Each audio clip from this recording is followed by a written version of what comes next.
Thank you. This is the June 17th workshop. Apologize, we are running a few minutes late. We've been working on some audio issues, so just wanted to apologize for that. We'll start off with roll call, please. Councilmember Nordby is absent. Councilmember Woods. Here. Councilmember McKenzie. Here. Councilmember Schweer. Here. Mayor Monge. Here. Norby's here. Councilmember Nordby is present. Thank you. All right. Thank you. Thanks. Can I get a motion to adopt the agenda, please? So moved. Councilmember Schweer. Second. Second. Councilmember Woods. All those in favor say aye. Aye. Aye. Thank you very much. Topics? Thank you, Mayor. We got one topic this evening. It is having EAPC, the engineer and architectural firm that has been hired to do our feasibility study on the community center. We will kick this off with Ava Greenert, our city communications.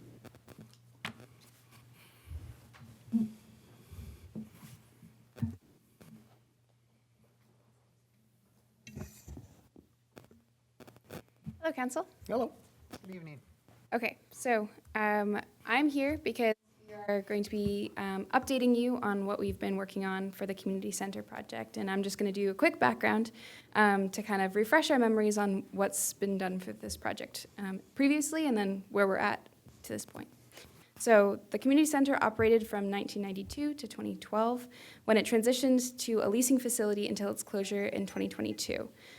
So the closure was due to declining membership and usage, financial challenges in operating a full community center as a city, increased competition from neighboring facilities like the Maplewood Community Center, and then the pandemic impacts as well as significant deferred maintenance. So to this date, the Ramsey County Library is the only part of the facility still open to the public. So our present actions are that a previous city council voted to retain the building and not sell it, and then to explore renovation options. And so we brought in Wald Architects, who completed an initial building analysis and a cost estimate for bringing the facility back to basic operational standards. Since then, the city has secured funding in both state and federal.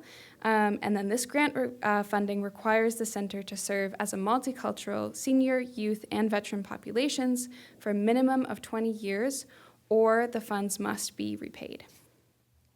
So the current phase that we're in is that the city has hired EAPC, Architects and Engineers, as a consultancy group to explore creative and feasible renovation ideas, align project plans with available grant funding, and to deliver a comprehensive feasibility study to you, City Council. So the next steps are that we're going to share EAPC's initial findings with the City Council. We're going to gather some public feedback and present that at a later date. And then eventually we're going to be seeking your direction to determine the future of this project. I'm now going to introduce the team. Thank you, Ava. All right, so it's the first time we've been in front of you folks, so we want to take a second to talk to you about our team. So EAPC, Architects, Engineers, I'm Mike Clark. I am the director of our civic design group. And I have with me Andrew Suby. He's one of the architects in our office who's been doing a lot of the work in the background. We also have, as part of our team, Ballard King and Associates. They are experts at recreational facility planning and operations. So they're here to advise us on how best to set this up, which, by the way, includes those multicultural centers. So they're here to help us talk about how to set this up so it would function for you folks. And then we also have Jill Brown Consulting as a member of the team.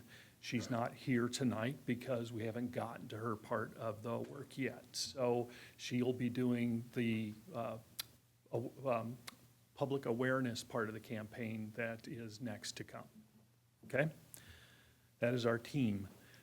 Here's our agenda for the evening, and I'm not really going to go through this agenda with you. What I want to tell you about this agenda is we have a lot of information we're going to share with you tonight. So we've broken it up into these 4 steps that you see on the screen, and we are going to stop after we do each one of these and ask for questions so that we're not overloading you with too much information and giving you time to understand what it is we're talking about. So, starting with the project parameters, we want to make sure everybody understands the directions that we were given and the background behind the project. So, first is the grant funding. So, you've been awarded 2 separate grants, one from the state, one from the federal government. I'm not going to read through all of this grant funding language from the state, but we did highlight a few words that tell you what kinds of things this grant includes. So it can include funds for design and construction. It can include funds for renovating and furnishing and equipping your facility. So that's a lot of stuff, and it covers a lot of ground. That's a good thing. Sometimes these things leave out, design. You can't do design, you can't do furnishings, all you can do is build. This thing includes the full boat. Some other words in here that we kept running across as we were working on the project is an expansion and renovation of the library. The library is prominently featured in here, and the library really wants to stay. It talks about a gym and a track. That's getting into the recreational components. Our discussions with the state about that is recreation needs to remain a piece of this project. And then the multicultural community gathering facility. That covers a lot of ground, but we think that we can get it all to work. But those things that you see highlighted are the things that kept coming up the more we worked on the project. So the image that we have up here, the graphics, is more or less kind of breaking down and taking a little bit of a site analysis of your existing facility inside. So you can see it's a very tight lot. There's really no expansion for additions. We have limited parking room, about 45 spaces. We have additional street parking, and then we're also kind of doing some graphics of kind of walking paths around the facility and then out to your nearest public transportation stop, which is about 300 feet, 5-ish minutes. Not terrible there. And then we're also showing some yellow graphics of potential bus and or parent kind of drop-off lane or kind of access points, showing maybe in the future if this facility is used for after-school, how is that going to function? So that's really more or less what we're shooting for with this graphic. Again, the busing functionality of that, if we do proceed with that, or if it does proceed with that, you might want to have a greater discussion and essentially ensure that it's an okay solution for your busing company, for your school district, or the authorities having jurisdiction over that kind of rotation there. We also have the graphic here, and this is essentially as the facility sits. This is the green on the kind of top right would be the library portion. The top orange at the very top of the page would be that small conference room. The large pink region would be your fireside conference area, and then also the little kitchen, and then your larger blue space along the bottom and the top right would be your gymnasium space, and then the track with the smaller kind of breakout rooms up there. If we were to remain the facility as it is, as all walls are right now, we would foresee that there would be potential 5 kind of revenue generators, if you will. And you can see that with the different colors there. The lighter blue or teal, that's more or less for your building equipment and kind of public access to ensure that we're not making any issues with code violations of preventing somebody from their egress path. I was able to walk through the facility a handful of times.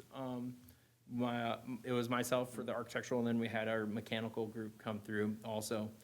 We did a review of where it sits. And essentially, the facility is a very enjoyable spot. I've been in there on a sunny day. I've been in there kind of an overcast, rainy day. Very seldom did we flip lights on. You have a lot of great natural light just pouring into that space. Very comfortable. So essentially with this, you have a lot of great bones. You have a lot of great facility that could be used, and we want to ensure. So we also would like to potentially do interview with staffs, and then we also used our analysis and the wool documentation that we had and just kind of verified numbers and kind of proceeded. So essentially you have a lot of great space, but there's been a few miscellaneous deferred maintenance items that kind of have gone. And there's been maybe water issues and trying to mitigate the water issues. And there's definitely some items that need to be addressed if moving forward to fully utilize the space. I don't think anybody in this room or on the board would be surprised by that comment. But it's a nice facility. It just needs a little bit of rub, a little bit of love. So.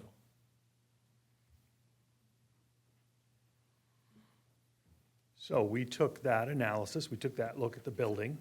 We also, as we said earlier, we incorporated the WOLD information into our analysis of that. We went through that report and looked at the parts and pieces of that that would need to be done to make the facility useful, whether it's useful to you or useful to potential tenants. There is work that needs to get done, roofing, windows, HVAC, some electrical work, that kind of thing. What you're seeing on the screen here, I don't know that we need to walk through all of these numbers, but this is taking that WOLD report and it's looking at it as like I said, how do we make this useful to you? And you can see that it comes up with a total construction for hard construction only, right? This is just the construction dollars of $6.5 million worth of work that needs to be done. We said earlier that you had grants of 5.3 million. So you've got 6.5 million in hard construction, you got 5.3 in grants. So if we take those construction costs of 6.5, we put on some soft costs at about 25%. That pays for the engineering fees, that pays for some contingencies, it pays for other kinds of costs that come up, legal and those kinds of things that come up in projects, right? We don't have a specific project, so it's hard to nail that down. That's why we're using that percentage. So then you have your grant funding. So we subtract out the 5.3 million and you end up with a total capital improvement project that would cost about 2.8 million for the city to fix it after you've used up all the grant money. So there's additional funding you'd have to put in beyond the grant funds. We also included a $250,000 allowance in here to replace the gym floor. We did not pause long on those pictures we showed you, but if you've been in there, the gym floor has been abused over the years. And for it to be used as a gymnasium, that gym floor would have to be replaced. There are potentials that somebody leasing it might fix that as part of a tenant improvement, but it also might require you folks to do that in order to find that tenant. So we wanted a project here that gave you a real picture of what it would take to bring that building back to a useful function. So we included replacing that gym floor, or at least an allowance in there for replacing it. So we end up with a total project of $3.075 million would be the projected cost. And I want to be clear that that represents a reasonable expectation of costs for a range of project options. We're not costing out a specific project, we're costing out a general, for instance, replacing the roof is a real number. That's easy to pick out, but like the gym floor, we don't know what kind of gym floor wants to go in there. That $250,000 would pay for a low-end wood floor. It might be that it only needs to have a rubber floor in it for a multi-purpose use space or something. And so you could get a range, but we wanted something in here that seemed to encompass the project. So that's where we end up with, is that the city would need to invest $3 million beyond the grant funding to bring that building up to a reasonably useful place.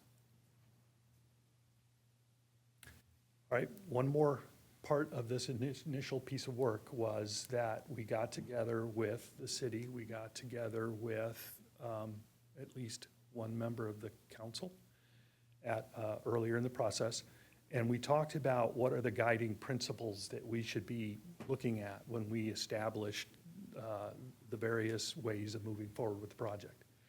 So what you see here on the screen right now are the must-haves. These come from the grant program essentially, right? It must be community-owned. It must have recreation elements. It must be multicultural. And it must have the library system in it. That last one comes from both the grant and from our discussions internally that the library is an important part of your community, so everything we've looked at assumes the library stays in the building. We also created a list of should-haves. These are things that the city staff who talked to us and the one council person felt were important to how we looked at the project moving forward. So it needed to be a long-term solution. The grant requires you to pay back if the facility stops being used like you told everybody it was going to be used for 20 years. If it stops someplace in there being that, then you have to pay the money back, assuming the city gets it. Public-private partnership. The city has tried running the facility in the past and that failed.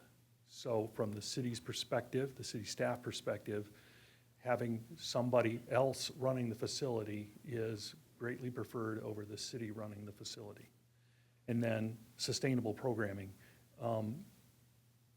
There have been lots comments that were received in previous versions of this previous studies of this project that would like to see short-term use, short-term rentals, a meeting space for a reception or a birthday party, or occasional use of the gymnasium for one-off events. That's difficult to maintain from the city's perspective. So the should-have is that we're looking for a long-term solution, not short-term uses and rentals of the facility.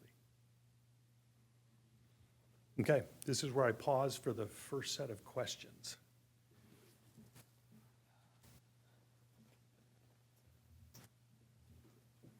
Thank you. Give us 1 second here to gather our thoughts. So when, is that like, painting all the rooms, everything? I mean, just to get it like it's opened up like a bow cutting as far as with everything all in, or is there still gonna be other stuff that's not gonna be covered in the total of $3 million? Thank you for that. Later on, we were going to talk about what happens. Those numbers assumed a tenant lease arrangement where somebody came in and said, we want to take 3,000, 4,000, 5,000 square feet of that space and use it for something. And then our numbers assumed that they did tenant improvements to fix that space up for their use. So if a charter school wanted to come in and put in some classrooms and stuff, then they would build out whatever they needed and would do their tenant improvements. We do have an option in here later that we'll talk about where we did look at what happens if the city owns it and we put more money in for you to do those tenant improvements. So it goes to $3.2 million to take away a thing later. Okay. There's $200,000 of tenant improvement stuff that is not in here. Things like replacing ceilings, painting walls, taking down some of the things that other users have put up that don't need to be there anymore. Mm-hmm. $200,000 worth. Okay.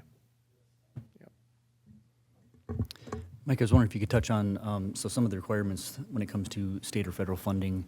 There's been comments made that, well, we could probably do it for cheaper than that, but there are requirements that go along with these kind of fundings. I wonder if you could share on that a little bit. Yes, thank you, Brian.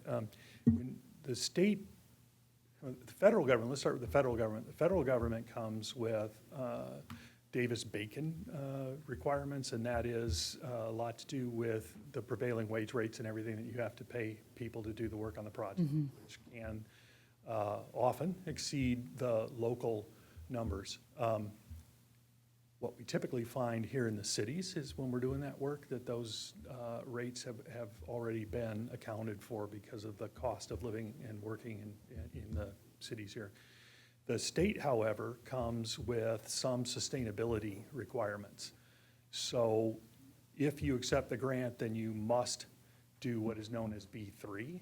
B3 is the state's sustainability program.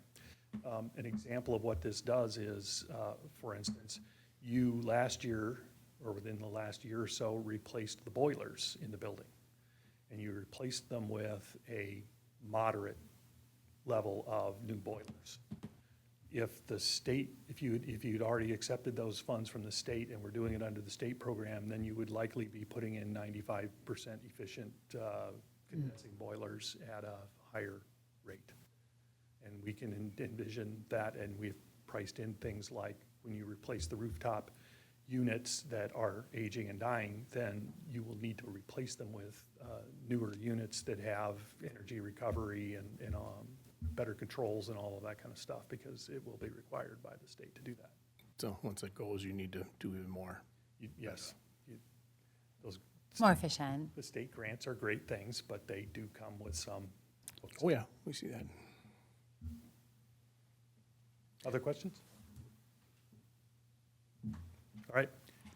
We have some limited time on this, so in fact, I meant to start by asking Brian to kind of keep track of the time and let me know if I need to speed up our process. All right, so the next section is demographics and regional research. This section was done by Ballard King, and Darren Barr of Ballard King is joining us remotely. And hopefully, all the technology is going to work, and Darren is going to start talking now.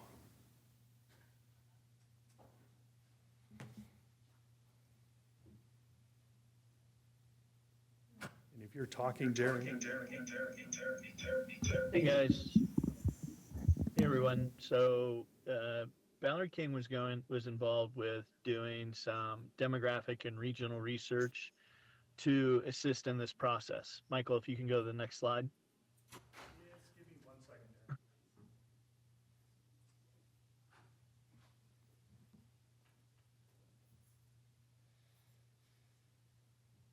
So as part of this process, we went ahead and we looked at City of St. Paul boundaries, but then we also went ahead and realized, you know, if we're going to take a look at a facility of this size, we're going to need participants from outside of the city to go ahead and use the facility. So we looked at a 10-minute drive time and identified that as a primary service area, or the distance people may or may not drive on a weekly basis to go ahead and use a facility. The next slide goes ahead and begins to point out some specific actually it goes ahead and points to other providers, right? You know, the red dot, the red push pin in the middle is the location of the facility, but then you have all these other providers that are around us. And this was really telling as we put this together. So we have social services, we have other recreation departments, we have YMCAs, we have Boys and Girls Clubs. But, you know, as you go ahead and as you begin to talk about it, and the potential for this facility, that becomes significant. It becomes significant in one of two ways. Number one, people might be offering similar services. Number two, you're going to need to offer something unique that differentiates yourself between the other providers. The next slide goes ahead and identifies some of the key demographic indicators. Obviously, the population in North St. Paul, if you're talking about a 30,000 square foot building, and you're just trying to support that with 12,000 people, small, way too small of a population. However, when you start talking about the population and that drive time, even as you begin to go ahead and pair it back with some of the other providers, it becomes a more reasonable number. Significant number of children in both service areas, which is significant users of facilities. Income level points to a need to be sensitive with price points. Housing, they're spending a little less than you see in the national number. Entertainment, a little bit less than we see on a national level. So all of that merely goes ahead and says that, you know, the future of this facility, whatever is included in it, needs to be sensitive to who might use it and price points for various services and rental opportunities. We then went ahead and continued on this process with the next slide and took a look at different components, right? So we have an exhaustive list of components that say, okay, here's components that generate a lot of revenue, a little revenue, low revenue. So the activities that are highlighted in green are those that could go ahead and could take place in the facility as it is, might need minor renovation. As you go ahead and as you look at those gray colored amenities, they could also take place in the facility, but would require a significant renovation in addition to what is already being planned. So the fact that you have access to some aerobic and dance studios, and you could do gym or indoor track, or you could do indoor turf, you really do have the potential for some revenue generating components. The cautionary tale being that you also have a market that's going to be a little bit frugal when it comes to some of those components. So, but this was a good educating process and a good step to take as we were figuring out, okay, what is the next step for the community center? The next slide, I believe,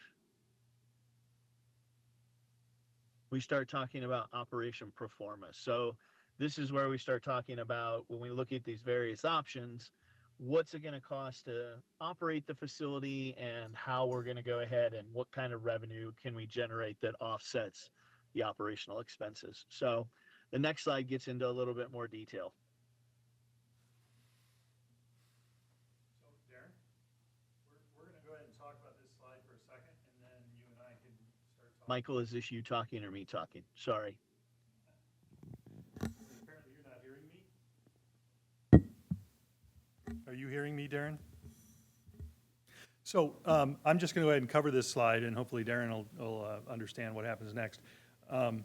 This particular slide is showing, like I said, it's showing an option. It's showing us looking at it and going, how can we maximize the return on your investment in this building? It's treating it like a development project. It's saying, we have this much space, we're going to break it up into these kinds of tenant arrangements. So you'll see the green is tenant lease space A, right? That's the library we talked about earlier, staying in their spot. Tenant lease space B really can't change because of the infrastructure around it, so it stayed like it was in the previous slides. We did take the, what is the fireside room, and we said, all right, we can maximize that and still not get in the way of exiting and all of that kind of stuff. So we blew that up as big as we could see doing, right? And then we've got the multi-purpose space assigned as more area, right? So what we did is we looked at it like that, and then we said, what does that mean to you as a city if for operationals? How would this look as a pro forma, as a business pro forma for the city and or tenants who are going to be asked to participate in this project with you, right? So that's what's going to happen on the next slides, is we're going to take this plan and we're going to break it up into potential revenue generating programs for the city or for the building, right?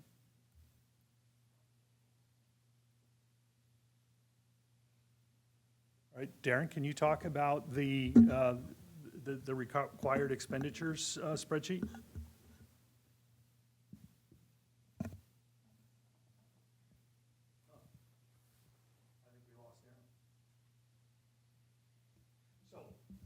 Go ahead and cover this. If we have questions for Darren, we'll figure out how to ask him those questions later. So what you're seeing in that spreadsheet on the right, we're not going to go through all those numbers, but Ballard King does this a lot, and they do it all over the country. And we asked them to take a look at this project and treat it like one of their other clients. How would this shape up? So they pulled these numbers from other places. They verified that they make sense within our region, and they created these three options that you're seeing across the top. So, for instance, the personnel, we see a staffing cost. You're going to have some sort of a janitorial or custodial person, right? So that number shows up. We have commodities to buy toilet paper and things like that. We've got contractual things like your utilities and all of that covered in this discussion. And then you'll see down there an improvement allocation that is planning for future costs to maintain your building. And then you'll see the deferred maintenance number of $3 million at 4.25% borrowing costs for a 20-year loan, right? And then those numbers fit into the spreadsheet in different ways depending on how we look at it. The importance of this particular slide is the blue and gray that you see on the left. That is the annual city subsidy required So then the first number that you see there, the 379,000, would be if the building is sitting there and only the library is a paying tenant. The second number you see there would be the library and some other non-recreational tenant taking up part of the building and the remainder of it sitting there. That would cost the city $302,375 annually for that building to sit there in that condition. If you have a full facility lease where somebody took the recreational components, the library is paying, and I should say that what we're assuming is an average lease rate for facilities of this sort in the cities. We verified what that number would look like. But if you had, say, a charter school taking part of it, and that brought along some recreational component that took over the gymnasium, and then you had the library, that you would still have an annual subsidy that you were paying of $55,325 to have this building in your portfolio. And a way to look at that is that's your investment to having the library and having these other activities in your community. Any questions about that? Mine is the deferred maintenance, the 3 million at 4.5% for 20 years. Is that, That's the number we talked about earlier. I get that, but is that a loan for 20 years? Yes, that is the city bonding for 20 years on, That's what I was trying to get to. It's a bonding, which that's something we have to discuss when it comes to how much we bond for roads and stuff. We don't have a lot to bond, not enough money to bond, or a lot of stuff to be able to bond with. We are currently a little heavily indebted by our current bond for the road reconstruction projects that we do run, so it would be difficult. That's what I was getting, just checking to make sure that I was looking at that number correctly. Okay, thank you. any questions about any of the operational numbers here that would cause us to need to connect back up with Darren? Good. Not that we don't want to talk to Darren, but the hassle we don't need at the moment. All right, pro forma 2. This one assumes the city maintains control and operation of the building. A lot of these things come from options that we talked about in meetings. They are common sense questions that came up to us while we were working on this. And this is one where the city treats this building like the community recreational facility it was intended to be. So this would be you guys running a rec center again. So it assumes the facility is operated by the city. It assumes the library is the only paying tenant in the building. And then again, I increased the city costs for some of that interior renovation work that we left out in the earlier ones because we assumed some tenant improvements were going to pay for that. So again, all the numbers in the spreadsheet follow along just like they did before, except that the staffing numbers get bigger because now you need a director of the facility and some part-time staff to run the facility. The revenue offsets then do get bigger because you can now charge, you can charge for memberships, you can charge for program activities, you can do things like that. Even though it is a community center, you can still have membership fees, you can still have program fees. That's what Ballard King brought to the table was that's how this would be set up in other communities, just like yours, is that they would have those kinds of offsets to some of those revenues. Is it speaking to a specific program and a specific number of hours of basketball versus pickleball versus, right? We don't know that. It's kind of averaging it out and saying this is a picture that makes sense for a community your size and a facility this size. The end result being that the annual city subsidy to operate the facility like that would be $258,609 per year. But you would have far more control over what's going on with the facility.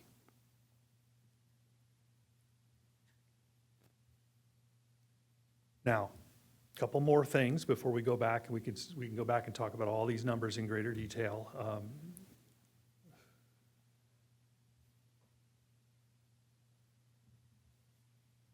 All right, I've got something in the way on my screen, but I can look over here. So some other options, like I said, these are options we talked about in our meetings, but we wanted to bring this information to you. Some of it has more value than others. Demolish the building. If you wanted to just walk away from it, tear it down, it's about $250,000, one-time cost to knock it down.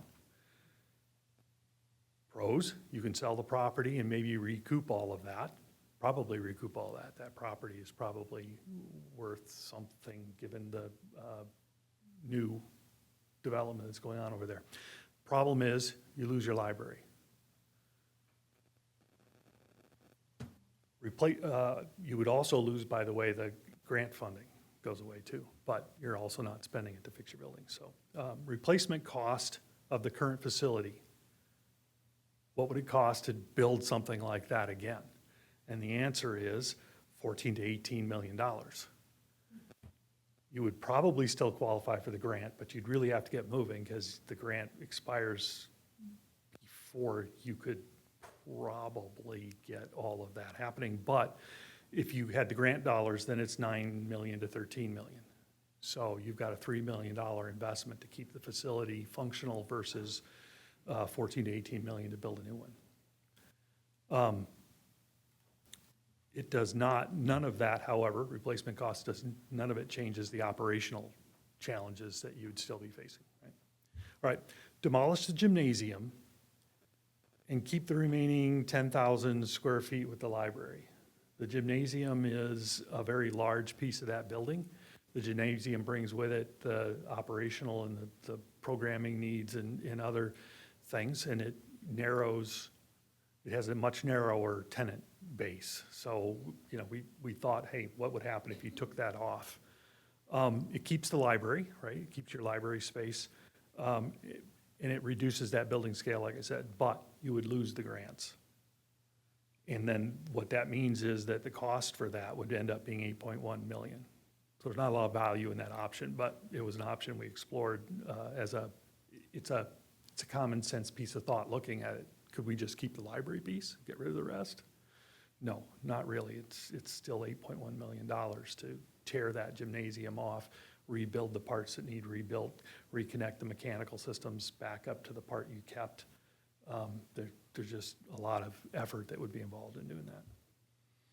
Lease all of the building, but retain control of the walking track.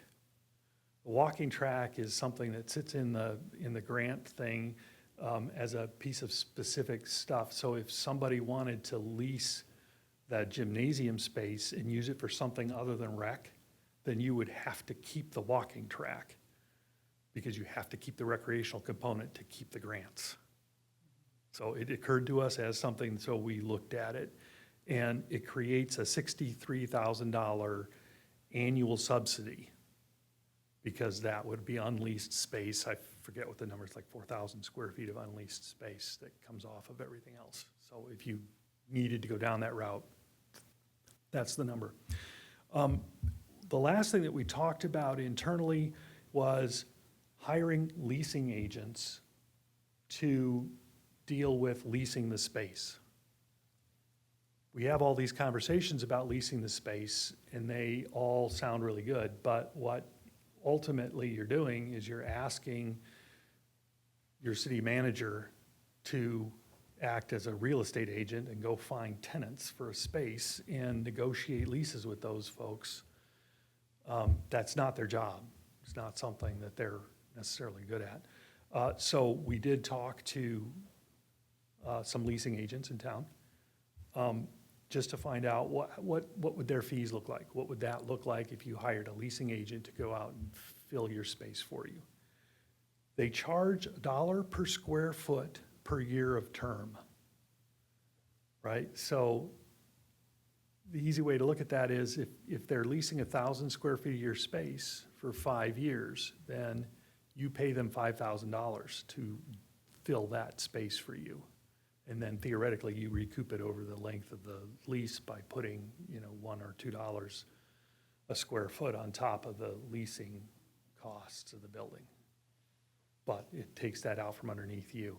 It does create some larger numbers, though. If they lease the entire facility, then that upfront cost gets large, and you would have to pay that upfront cost. So 30,000 square feet on a 20-year lease, if they were to find that, is going to be a large number that then you pay up front, and then recoup it later. But from a city's perspective, that's kind of a challenging thing, because it comes out of your current budgets or your borrowing money to do that. I don't know, I'm not a finance guy, but we wanted to put that out there for you as an option. All right, time to do another pause and give you guys a chance to ask questions about all those numbers, and I can back up and go through any of it a second time if you need me to.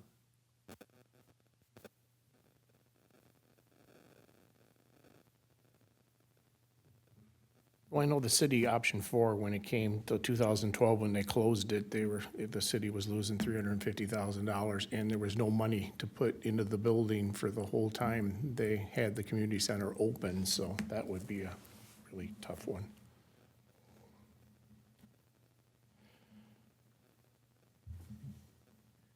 In the third option under other options, the 8.1 million, what does that cover? Can you,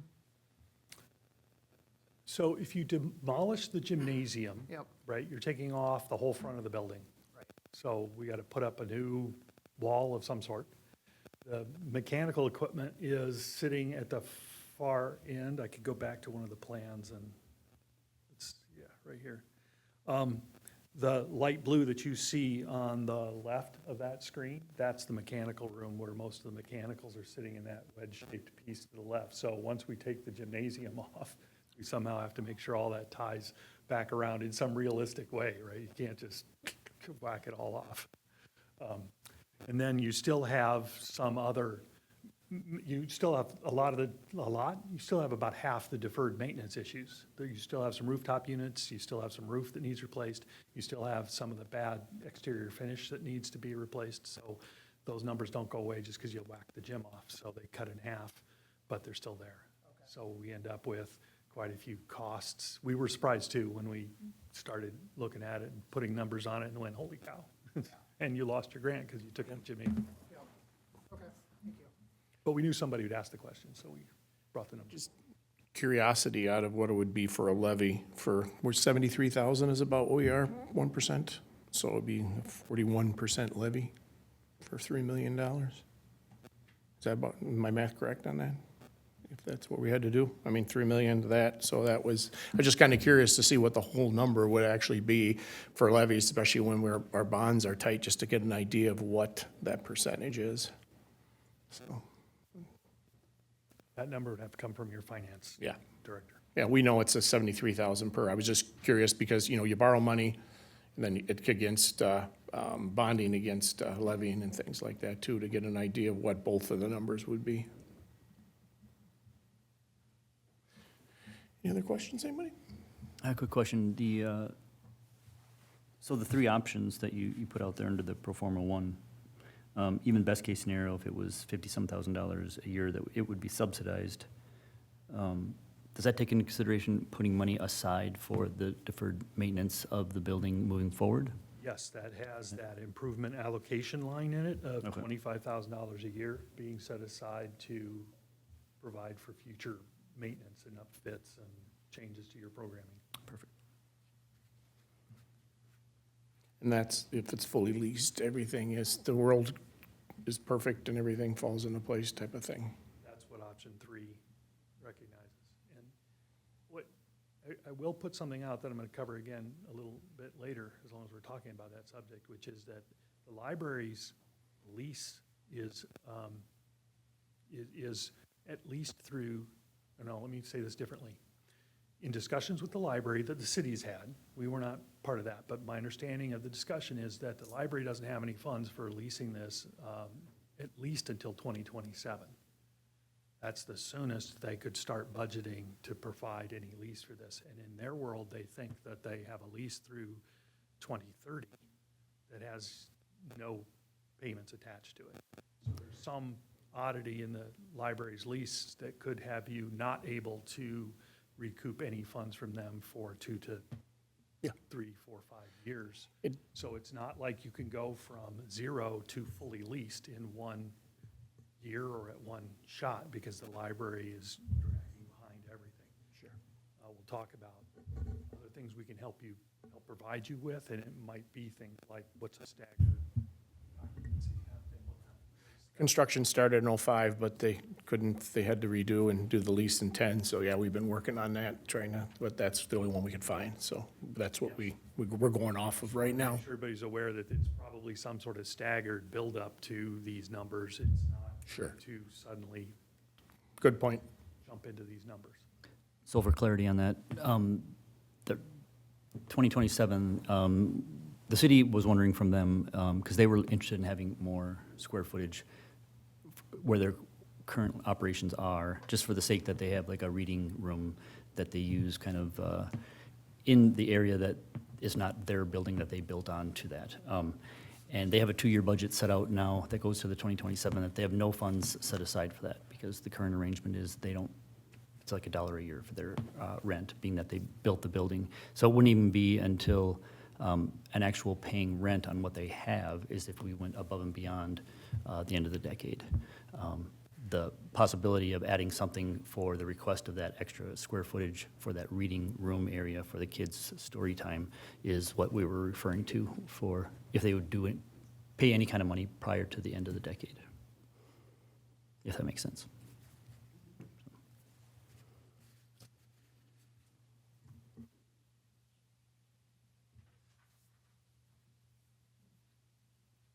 Right? Without further questions, then we'll talk about next steps. So we put together a schedule because there were a variety of different things going on here, so we wanted to make sure that we weren't tripping over anything. What you're seeing in the top 3 lines out there, the council workshop, that big star, that's us meeting today. The next step would be for us to do some community engagement and see what the community thinks about the process, the project, the potential costs to the community. We've allotted about a month to be able to do that, so then we would be back in August with a report of that information to add to this. What does the city think? What does your constituents think about it?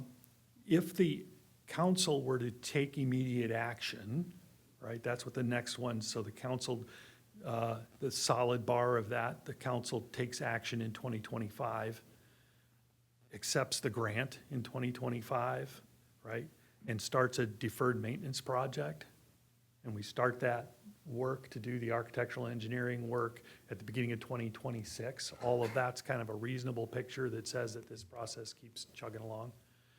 Then all of that deferred maintenance would probably be done by about the beginning of 2027, right? You have not yet run into the end of the lease, or I'm sorry, the end of the grant funding or anything. You haven't bumped into anything that doesn't work.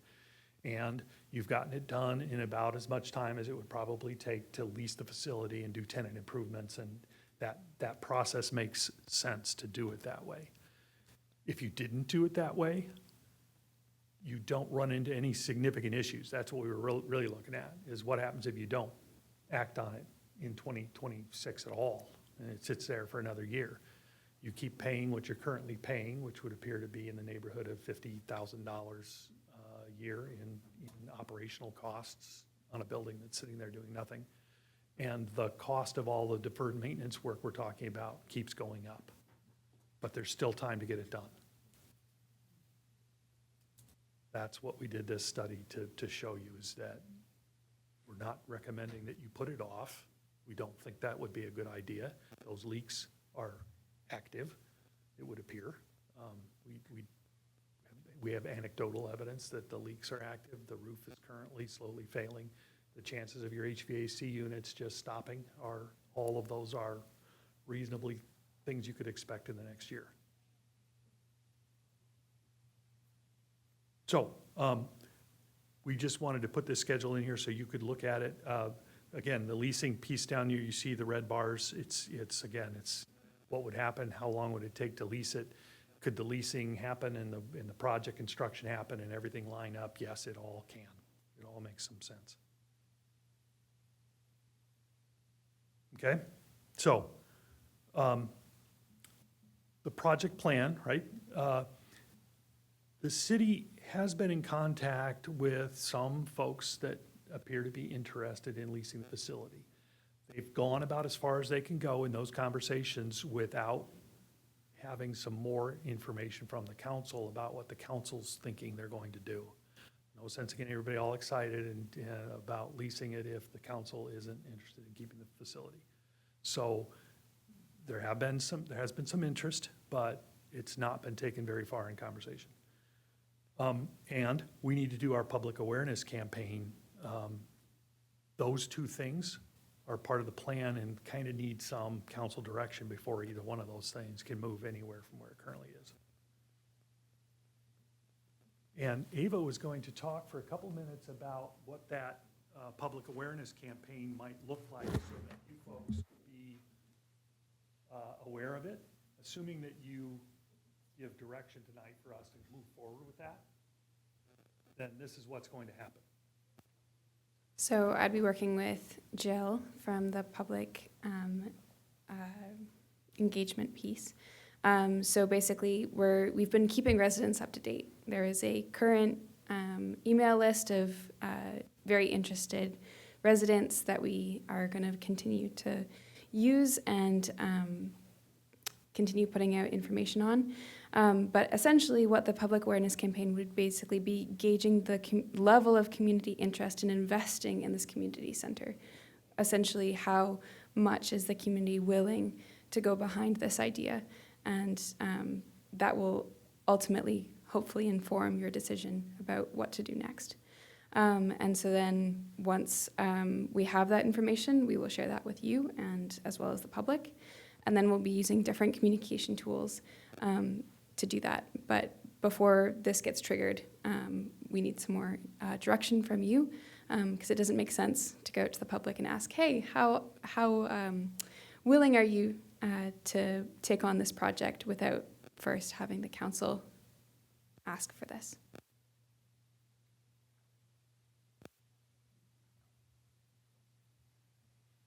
So now we're back to question time for you folks, although in this particular effort, it's discussion time for you folks. We put a couple of questions together that we would like you to discuss and create direction for the rest of the process. So what is the council's vision of the project and its continued service to the community? We kind of need that direction before we can do the community outreach. Is the council supportive of the potential costs that we've discussed in this, and more specifically, at what level does the council think that those costs might be supported by the city and the council? Is our continued progress that we've outlined going to the community for this public awareness, is it appropriate at this point in time? And then finally, how can our team assist with decision-making? And anything else you folks really want to talk about, this is your time to discuss it. We're here to answer questions.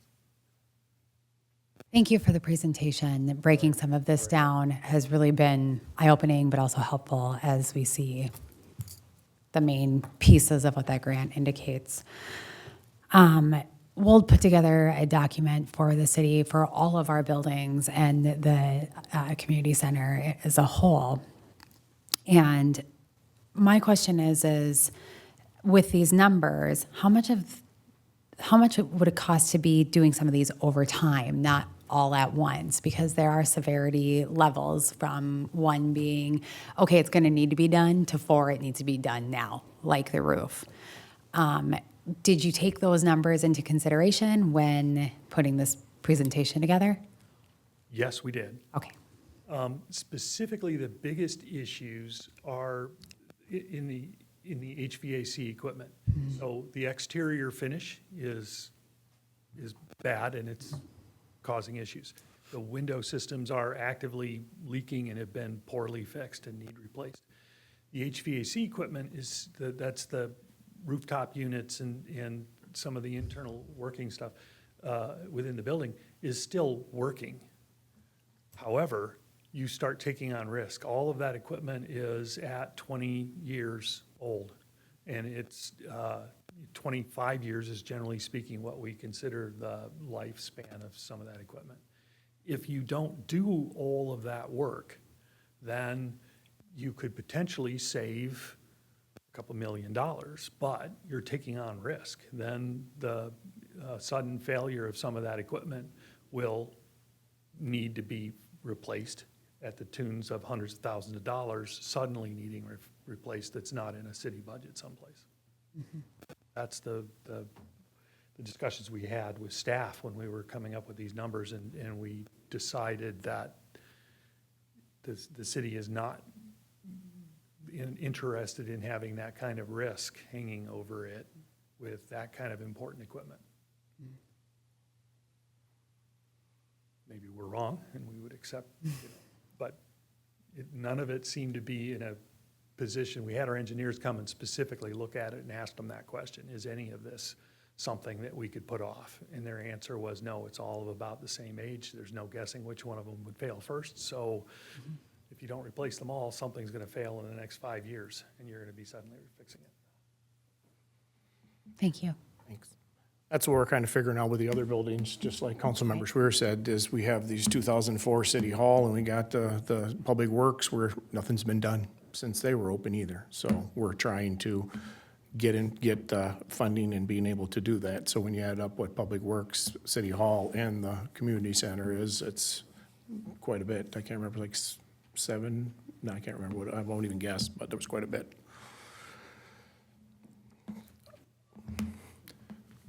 So I guess let's go down the list because we have to do our part up here to help you guys. So what is the council's vision of the project and its continued service to our community?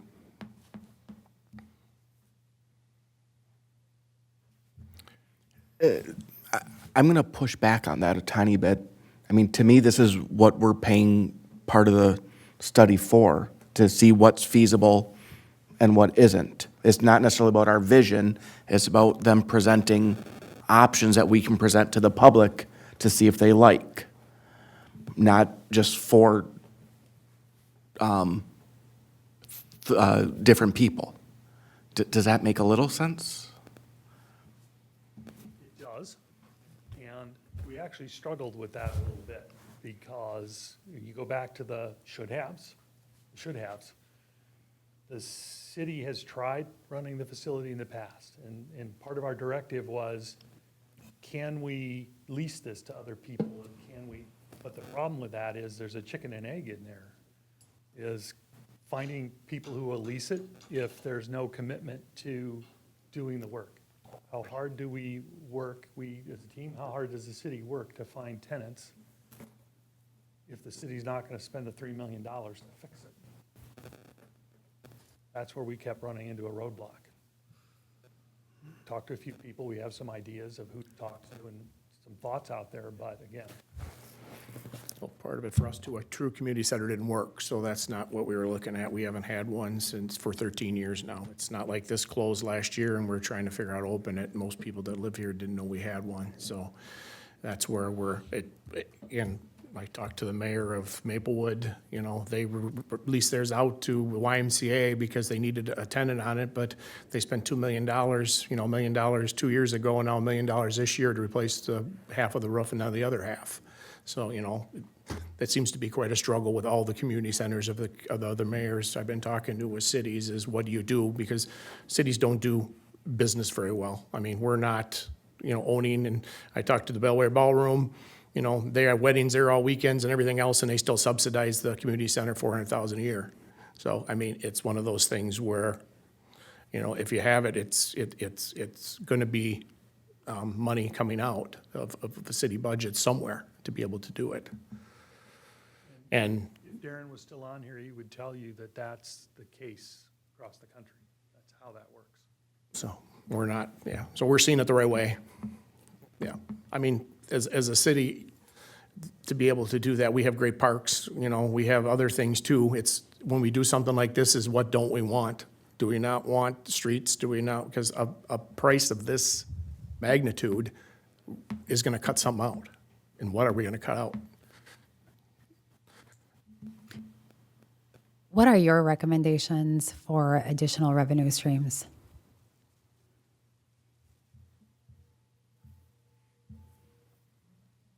So we had the one slide, let's back up.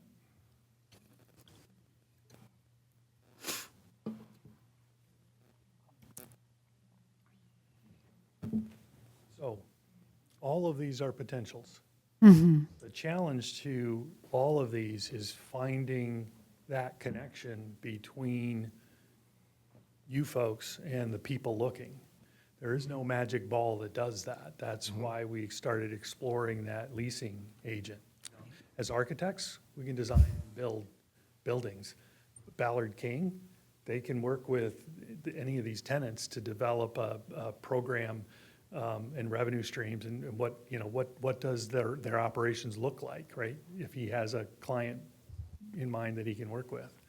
And Jill Brown is on the team to help communicate that stuff to the community. What none of us are built to do is help tie you folks to those potential tenants. That's why we went and looked at the leasing agents and said, if you're not doing it and it's not our expertise, then the next step would be to hire a leasing agent, or at least talk to leasing agents about how they would go about finding those local people that are interested in tying this together.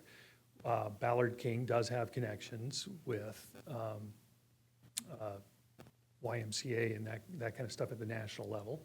Their recommendation, though, is that you start locally, talk to the local YMCA or the local Boys and Girls Clubs and see if they have a need, and then build that into a picture that they take to the national to get the funding, and then you work together with them to create that funding thing, that funding stream program. They can help with that, but we have to have the facility, the city as the owner of the facility has to start those conversations with those different groups. And they have to have a facility to show everybody and say, this is what we're going to do. You can't take a potential facility to people and say, will you lease this if we build it out? They want to see something that's more solid than that.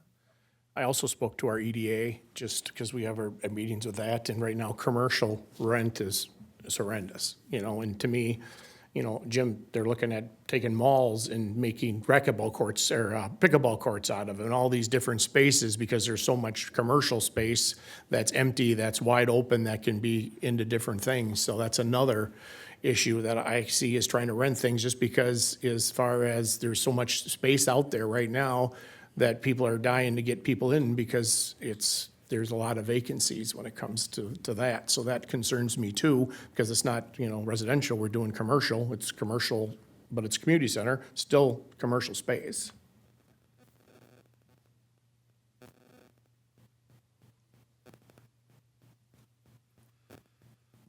And looking at the, I guess, kind of back to some of the pro formas, the $15 per square foot, I assume that's standard, So, even if we're renting out the full facility, we've got an annual cost to the city of $55,000 at that $15 per square foot. And that's assuming that we're charging the library for renting out their space, which we're not currently doing, right? Correct. So, so you tack that $48,000 back into the $55,000, we're looking at, over $100,000 per year that we're having to just pay to have this facility available with a library, and it's fully, used. Yeah, okay.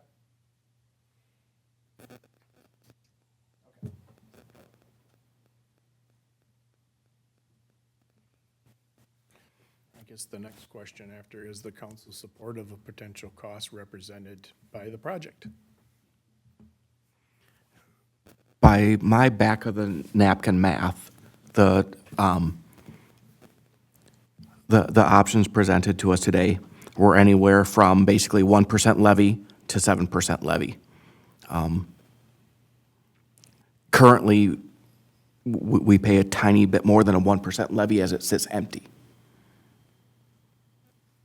That's the cost. Dan, is that correct? I thought it was 79,000 we paid last year on the community center?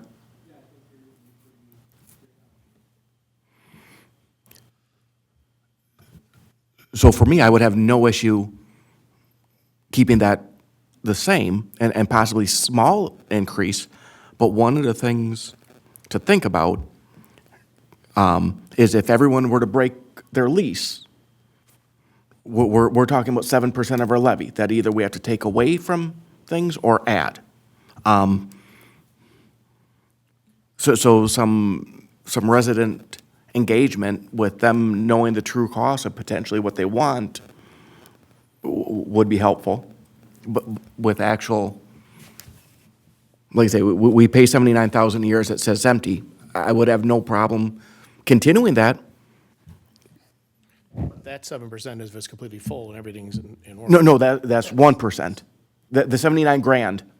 But if all of a sudden the city were on the hook for the 437,000, that represents about a 7% levy that we would have to make up from our residents. That doesn't count the 3 million. It does, because the 3 million was rolled into a loan in that 400,000 and or 437,000 per year. If we can get a loan, okay. Right. There's a lot of questions on, okay. Yes, you picked up on, I was going to comment on the fact that that assumes that you paid the $3 million, well, it's an $8 million project, $3 million on your end to fix the building up to be,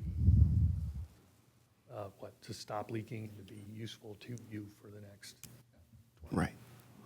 and that you continue to use it for that next 20 years and didn't change your minds 10 years down the road. And that's where it gets me nervous when it comes to like the fiber. Everybody, I get emails after I'm done talking, they say, man, that fiber sets you off, Mayor. And it does, because it's so many years ago and we put this money into it and we never used it and we keep paying and paying on something we don't have. Right. So that's concerning for me down the line is, for the 20 years, can we be, committed to that as far as that being able to stay true to the loan. So that was my concern too. And the way I was looking at it is, best case scenario, we're at a 1% levy.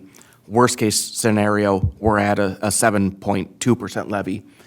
If in the community engagements, we had resounding support that that they'd be willing to split in the middle, of a 3.6% levy, if the majority of our residents said, yes, I'd be in favor of a 3.6% levy, that would make me look favorably upon looking at leasing agents, but that would be information I'd need to see from the community engagement first. Sure. Yep. And that was the purpose of this and pushing this study and hiring on you guys as architects is to follow through with this whole process. I see your point, Mayor, in regards to the potential loss of something like the fiber we have. But I also see it as, all right, what are the opportunities there? We see that this building, I really appreciate the way you laid this out. Your presentation's fantastic. But let's hear from the community. Let's wrap this up, hear from the community. That's my opinion. I'm speaking on my end. I want to hear from the community. I want to wrap it up, come back with an idea of what this looks like in August, right? And whether it's a move forward or it's mute. Can I ask one question on Dan? Can we borrow 3 million?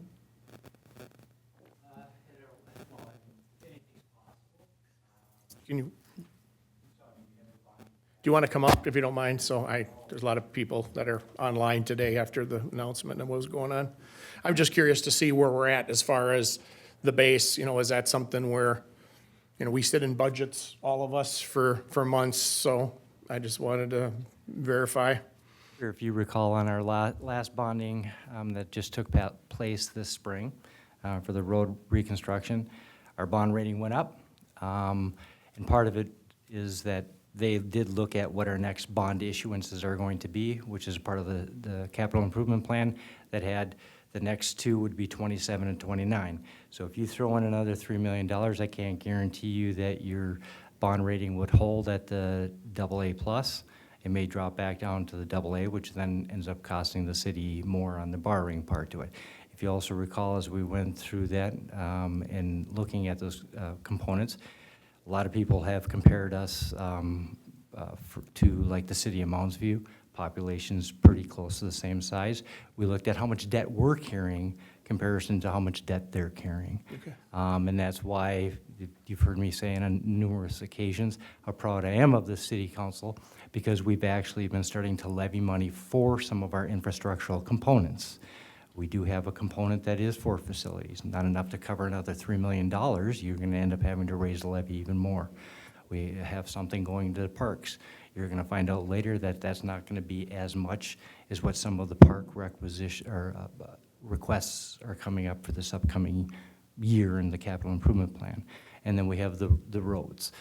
So when you ask that overall question, anything's possible. Okay, that's all. At the end of the day, it's gonna cost more than more likely money. we're gonna have to increase the levy. And again, I think you're pretty much well in tune that about $71,000 increases the levy 1%, usually on a medium value home, kinda somewhere in roughly about $18 on an annual basis. Perfect, thank you, appreciate it. All right, we will move on. Thank you. Is this, Can I please do. conclude if you don't mind? Oh, yeah, of course, that's what I was gonna ask. What we're going to do then is we're going to develop that public awareness campaign and get some input, public input process here. We're going to develop some questions. I would highly recommend, and we're going to start with this anyway, is to keep them broad and general in nature, not ask, do you support a 2% levy at, $36 in your average house? But to ask them what kinds of ranges, right? Ask them what kind of programming, what their thoughts are about continuing to use the building. I'm specifically curious about people's questions regarding the library, or thoughts regarding the library. If the building goes away, the library goes away. What does that mean? And what do they support in to keep the library in the community? So we're going to get those kinds of inputs for you folks. If we have questions about the way the questions are starting to shape up, then we'll bring them back to you before we put them out to the public.